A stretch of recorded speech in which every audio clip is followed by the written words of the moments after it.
નમસ્કાર, આપ જોઈ રહ્યા છો નિર્ભય ન્યૂઝ અને હું છું આપની સાથે રીતિ। ગુજરાતમાં જ્યારે સ્થાનિક સ્વરાજની ચૂંટણી છે એટલે સ્વાભાવિક છે કે ઘણી બધી જગ્યા ઉપર પક્ષ પલટો થવાનો છે। ઘણી બધી જગ્યા ઉપર જ્યારે ટિકિટ ફાળવવામાં ન આવી હોય, જેટલા પણ પૂર્વ કાઉન્સિલર હોય કે પછી કોઈ મહાનગરપાલિકાની જો વાત કરીએ તો પૂર્વ કોર્પોરેટર હોય, એમને ટિકિટ ના આપવામાં એટલે સ્વાભાવિક છે કે નારાજગી છે એક સીમા ઉપર આવીને ઊભી રહેવાની છે અને ક્યાંક એ જ ભડકો છે અલગ અલગ પક્ષને હેરાન પણ કરતો હોય છે। આજે વાત કરવી છે ભારતીય જનતા પાર્ટીની કે જ્યાં એમાં પણ અત્યારે ક્યાંક ભડકો દેખાઈ રહ્યો છે। અમે અત્યારે મોરબીમાં આવ્યા છીએ અને જ્યારે મોરબીની અંદરથી બે મહિલા કાર્યકર એવા છે કે જેમણે ભારતીય જનતા પાર્ટીમાંથી રાજીનામું આપ્યું છે અને ખાસ આ વખતે ચૂંટણીમાં તેઓ અપક્ષ ઉમેદવારી કરવા જઈ રહ્યા છે। મારી સાથે અત્યારે અલ્પાબેન છે।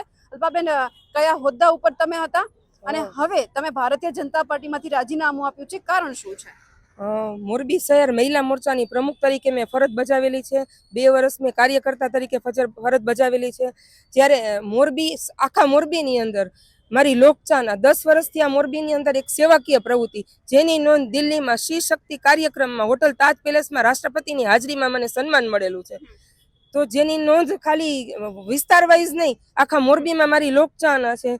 જ્યારે અમારી સાથે અન્યાય થયો છે અને અમારા વિસ્તારવાળાએ કીધું કે બેન, તમારી સાથે મને આશરે લગભગ 500+ ફોન આવેલા કે અલ્પાબેન, અમને ખબર હતી કે તમારી ટિકિટ ફાઇનલ, તમે જે કામ કરો છો તમારા કામ બોલે છે।